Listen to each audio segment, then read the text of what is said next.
Јас продолжувам со презентација на новиот претседател на архитектите во Македонија, професорот Мишко Ралев. Тој е дипломец пред повеќе од 3 децении на архитектонскиот факултет. Сега предава на Американ Коледж. Човек кој беше меѓу големите критичари на Скопје 2014, го бранеше ГТЦ таков како што е габаритен, и човек кој во едно интервју пред речиси 2 години има изјавено: во Скопје се случи архитектонски погром на најзначајниот период на македонската архитектура. Професоре Ралев, ви благодарам што дојдовте. Кои се точките врз основа на кои градите ваква исклучива констатација дека архитектонски погром се има случајно во центарот на Македонија? Прво, добро утро, благодарам на поканата. По однос на вашето прашање, кои се точките? Не се тие, не знам колку далечни или невидливи. Тие се тука околу нас. Првата точка е што ние имаме една многу кратка историја на архитектонско творење, почнувајќи од фактот дека првата школа за архитектура е создадена или формирана во 1949 година. Првите архитекти излезени од таа школа се нашите и први современи творци, кои што се се образовани, и нивните дела се битни за нашата национална култура, за нашиот национален идентитет. И вие, кога ќе ги прешкртате тие дела, вие го прешкртувате вашиот идентитет. Затоа погромот на архитектурата, случен за време на тој грандиозен Кобајаги проект 2014, е со несомнени огромни последици. Тоа исто како да направите ревизија на творештвото на Петар Мазев, на творештвото на Блаже Коневски. Не ви се допаѓа не знам, стилот на Мазев и поканите некои украински уметници за да ги преработат неговите слики. Тоа се случи со нашата архитектонска заосташтвина. Затоа велам дека се случи погром на архитектурата во Македонија. Мишко Ралев, архитект Мишко Ралев и професор на Американскиот коледж. Професоре, во овој момент ми се чини дека постои притаен или отворен судир меѓу градителите, урбанистите и архитектите. Кај го гледам тоа? Деновиве имате настап на шефот на Комората на градежници, кој вели: извршите деблокада на мораториумите, особено во Карпошиво центар, ние ќе внесеме 1 милиарда. Тоа ми наслутува на оваа димензија на Скопје 2014, отворите ни го просторот, ние ќе испотрошиме 1 милиарда. Тоа е едната димензија. Втората, постои ли кохерентност на тенката линија меѓу урбанистите кои го планираат просторот и архитектите кои градат? Или сите сте во едно дувло во кое го разјадуваме сите Скопје, иеко во едно интервју исто така имате речено дека Скопје е релативно модерен град. Што е тоа што во овој момент се случува врз основа на конфликт на интереси или конфликт на концепции? Да, Скопје е модерен град. Затоа што неговиот развој или рапиден урбан развој се случува после земјотресот, катастрофалниот земјотрес во 1963 година. И во еден многу краток временски период Скопје е изградено. И Скопје е феномен во тој поглед, не само регионален, туку и глобален феномен, затоа што помош во таа изградба на Скопје даде целата светска заедница, стручна, но и финансиска. Нели? Најсовремените погледи, односно најсовремените принципи на урбанизмот и архитектурата беа спроведени во таа после земјотресна изградба на Скопје. Затоа Скопје 2014 не е феномен на квази барокно градење. Скопје 2014 може да стане феномен на квази градење. Интересите на градителите и како инвеститори и собствениците на парцелите се од една страна во спротивност со интересите можеби на со јавниот интерес. Чуварот на јавниот интерес, чуварот по дефолт треба да бидат планерите, проектантите, но и општините и градовите. Затоа што во нашата едукација е вграден јавниот интерес. Например, вие во едукација на архитектите, вие размислувате за задоволување на барањата, потребите и желбите на индивидуата, посматрајќи го целиот колектив. Индивидуата никогаш не е пред колективот, но се разбира дека и колективот е во функција или во улога да размислува за јавниот интерес. Сега, кој тука ќе преода бизнисот си има некоја своја логика да се развива, да едноставно финансиски се развива и да го користи просторот за таква финансиски развој. Но, пак велам, планерите, значи проектантите, архитектите, во улога на урбанисти, во улога на проектанти или во улога на како се вели тоа, архитекти во локалната самоуправа, нивната задача е да го заштитат јавниот интерес. Професоре Ралев, го допревме тој евентуално прикрен или отворен судир меѓу индивидуалното и колективното. Тоа е важната компонента во архитектонското изградување и профилирање. Ми се чини дека три точки во Скопје во момент околу кои се кријат конфликтите на индивидуалното и колективното се Треска, Расадник, Центар, Холидеј Сол. Тука превладува становиштето, па тоа е приватен имот и ние не можеме да чепкаме. Јас сум вулгарен и велиме во моментите на посткомунизмот викаше приватен имот, ама ние ќе правиме парк тука. Дали ние сега се доведовме во ситуација да нема контрола никој, вклучувајќи и тоа дека локалните власти стануваат немокри под притисокот на разни лоби групи кои не водат сметка за овој конфликт меѓу индивидуалното и колективното? Се разбира дека она што е битно во овие случаи, и вие што го дефинирате како конфликт помеѓу приватното и јавното, треба да се разреши на начин каде што навистина јавното треба да биде пред приватното. Секако дека постојат начини да се задоволат приватните апетити, приватните надежи за некаков просперитет преку градежното земјиште. Но никако не сме да се препушти, да се стихино да се троши просторот. Затоа што просторот не може да се возобнови. Еднаш уништен, тој тешко се враќа. Внимателноста во конципирањето на проектната програма е многу битна. Таму ќе се гради, никој не вели дека нема да се гради. Но колку и како, сепак треба да биде резултат на една стручна расправа. Односно и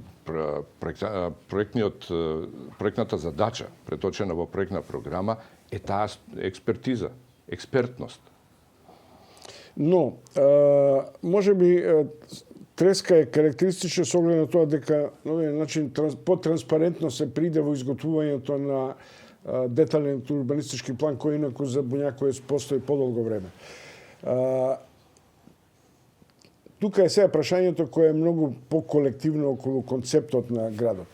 Дали ние ќе бидеме урбан град, кој ќе биде урбан со облакодерие и со начинот на живење, а при тоа целата инфраструктура да не е соодветна на нивото и интензитетот на градежната инспекција, градежната експанзија. Кога зборуваме за квалитетот на одредена урбана средина, зборуваме за повеќе слојност. Секако дека инфраструктурата е почетна точка од која зависи квалитетот на урбаниот живот во одреден град или во одредена четврт. Потоа, во тој дел е квалитетот на воздухот. Квалитетот на воздухот директно произлегува од инфраструктурата. Потоа, на тоа се надоврзува и безбедноста. Тие се трите основни точки на кои што потоа се надоврзува безбедноста, физичката безбедност во градот. Потоа пристапноста до институции, пристапноста до образовни, културни, трговски институции. Сето тоа е, целиот тој конгломерат го чини градот. Сега, дали градот треба да личи на Хонг Конг, дали треба да личи на Нью Йорк, мислам дека тука не треба да се го поставува на тоа прашање. Скопје има некаде околу 600 до 700.000 жители и тој не е во ред величина како овие градови кои што одат во висина. Скопје и претходно, еве да видиме претходните планови, оние што се во одминатиот век, да речеме при изградбата на еден аеродром. Густината на таа населба, таа беше една од показните населби во бившата Југославија. И затоа оттаму Скопје беше еден од најновите, најмодерните градови во таа држава. Сега ние сакаме да направиме нешто што Скопје не е. Тука сме близко до социо-цивилизацијското однесување, како да се адаптираме и да го живееме животот. Јас ќе го цитирам, го пронедов Јан Гел, доајен на проектирањето на јавни простори, еден од афирмираните професори кој предавал и во Данска, и во Ротердам проектирал, и Стокхолм и така натаму. Неговото интервју дадено во март 2017 е дека во 21. век нова смерница е грижата за луѓето. Се што се проектира, се што се гради да биде во функција на грижата на луѓето. Како тоа да се обезбеди, повторувам, во оваа битка меѓу профитот и освојувањето на просторите? Начинот или методот е тој кој што еве го застапува не само почитувани од професор Гел, туку и целата урбанистичка или архитектонска наука и вештина. Човекот од секогаш бил мерка на сите работи во архитектурата. Сега, во која мера човекот учествувал во креирање на просторот е прашање. Затоа што без негово учество како корисник, како крајен корисник на просторот, ние не можеме да зборуваме за човекомерен простор. Тогаш бизнисот ќе биде пред човекомерноста на просторот, односно мерката на парите. 21. век е век во кој што се зборува за животната средина, за квалитетот на животот на човекот, во состојба кога сме пред една можеби планетарна катастрофа од аспект на климатски промени, од ова што сега ни се случува со пандемијата, која што од корен го менува начинот и функционирањето на животот во градовите или во населените места. Но мислам дека сме ние на еден начин брутални во донесувањето на политички, па и на архитектонски и урбанистички решенија. Еве сега колку за пример. Само што завршува овој постпандемиски еколошки здрав воздух, веќе сме од денеска во нова фаза на загаденост. Никого не боли брига што од водно ветриштата веќе не дуваат, не расчистуваат, дека се загадуваме и така натаму.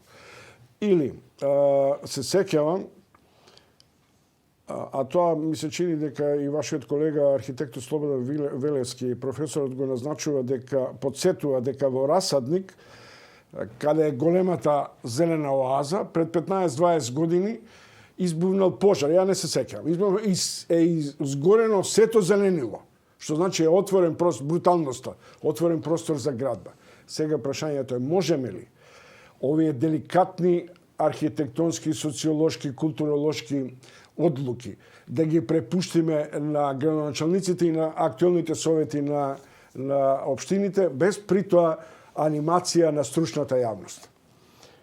стручната јавност е тука да го застапува или да го заштитува јавниот интерес.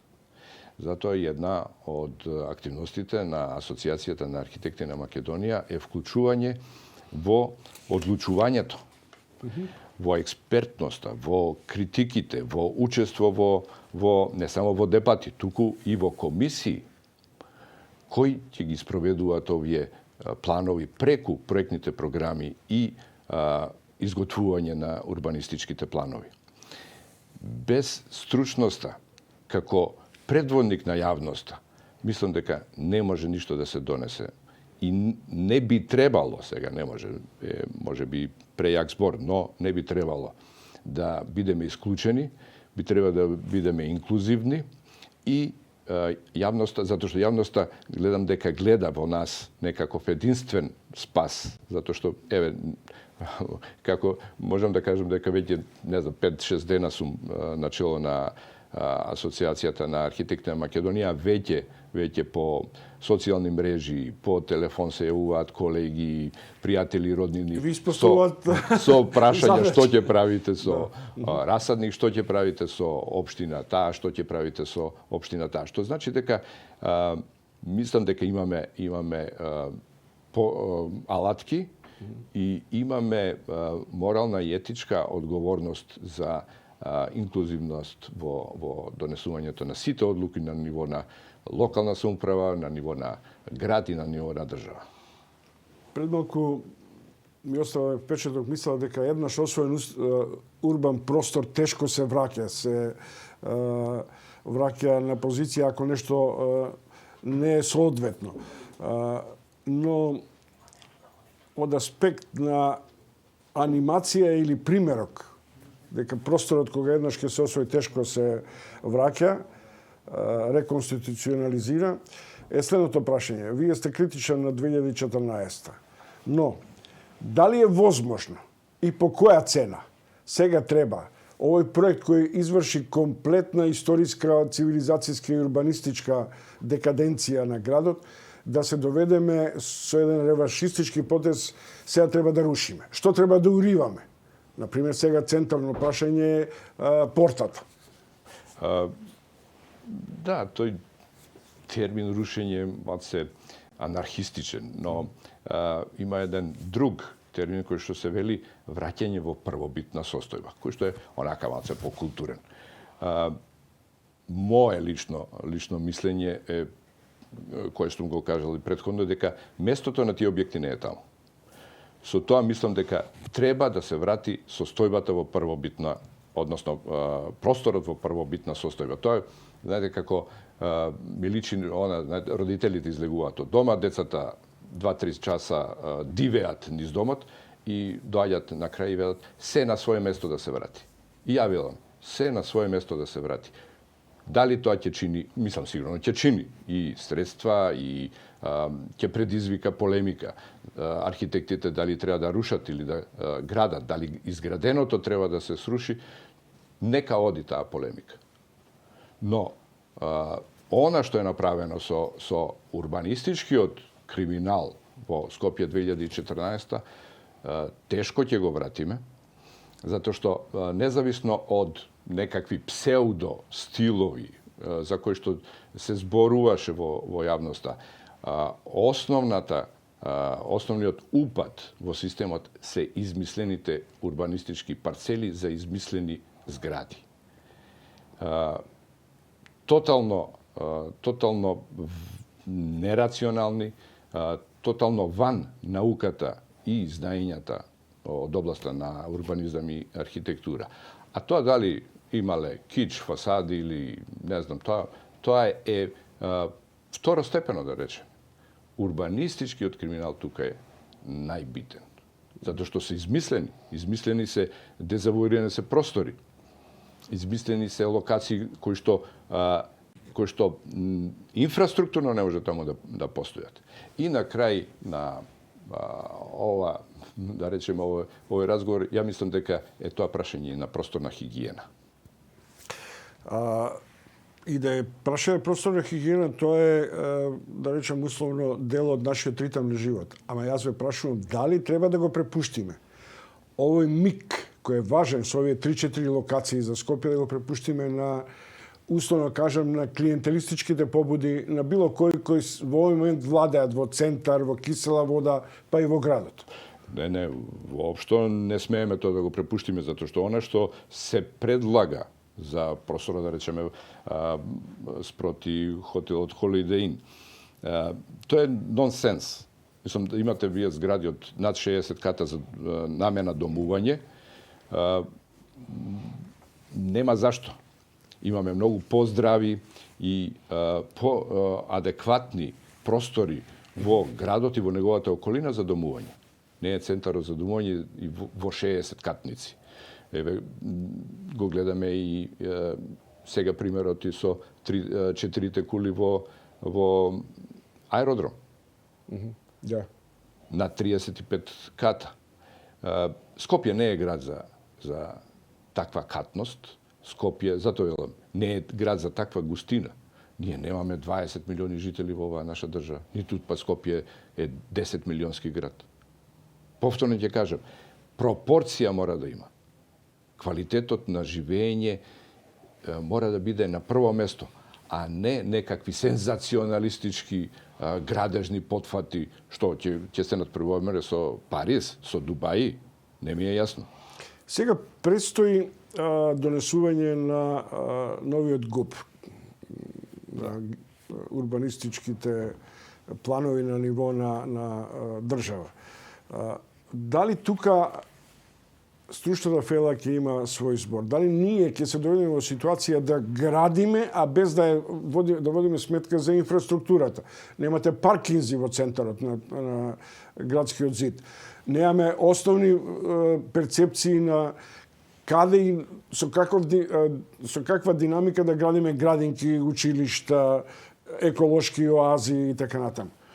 И сосема јасно, ние преокупирани само со Скопје, заборавивме на Охрид и на други такви урбани јадра кои представуваат историски мегници, но прво околу инфраструктурата. Да, во плане отпочнување на изработка на новиот генерален урбанистички план за Скопје, кој што ќе донесе, се разбира, нов инпут или нови вредности во насоките за креирање на градот. ГУПот не се бави со детали, тоа се на пониските планови и проекти, но ќе ги даде смерниците за развој на градот. И она што е битно дека ќе имаме во изработката и во потоа во експлоатација на планот ќе има систем на надзорирање на изведбата на планот, струката и општеството или јавноста преку своји институционални комисии и лица ќе биде контролор на оваа, да речеме, Но како? Еве сега ќе ви направам една паралела. Значаен дел од архитектите беа против Скопје 2014, беа на начин на кој се реагираше. Од друга страна, еден дел во вашето соседство на градежниот факултет, која почна тоа, се планери или програмери, или како би рекол, поттикнувачи на фасадите на Евана и така натаму, кои треба да се обликуваат според барок. Ако тоа на микроплан така доаѓа до конфликт, како ќе доаѓа на макро? Многу работи треба да се доуредат. Знаете, во организираноста на струката. Од една страна е Асоциација на архитекти на Македонија, која што е всушност здружение на граѓани, и формирано е како доброволно здружување на една струка, на архитектите во свое здружение, кое што едноставно во својот правен делокруг нема можност за многу правно влијание или де факто влијание. Де јуре, де факто има, но де јуре нема. Но тука и комората. комората на овластени архитекти и инженери, која регулира професијата од правен аспект. Но и таму има многу недоречености. Она што е токму ова што го кажувате, дека како проектант на фасадата на СМ се јавува или на ЕБН се јавува градежниот факултет, тоа е токму таков еден пример на недореченоста во организирањето на архитектите и другите инженери кои што се кои што учествуваат во градбата. Кај нас имате, односно ние како архитекти сме овластени проектанти и ние сме одговорни проектанти кои што одговараат за квалитетот и за законитоста на основните проекти. Но проектот како целина вие можете да го отпечатите или да му дадете легална рамка во фирма која што е регистрирана за проектирање од област на електрика, од област на противпожарна заштита. Значи, не се проектите својна, односно во надлежност на архитектонските бироа. И затоа се појавуваат вакви чудни, да речеме, состојби да сосема друга некоја струка биде автор на нешто што не е во низина делокруг на работа. Професор Мичко Ралев, новиот председател на Сдруженијето на архитекти во Македонија, за условно кажам грубо да не исцедам се од вас, тоа си имаме простори за ново видување. Охрид го оставам бидејќи тоа станува една точка во која сите заедно ќе треба да се премостиме. Што ќе правиме дека сочуваме старинското, како модерното и така натаму. Тоа што инаку го зборувате. Ви благодарам уште еднаш што бевте љубезни. Поштувани гледачи, следите втора сезона на Утиенски брифинг. Мој гостин беше професорот Мишко Ралев.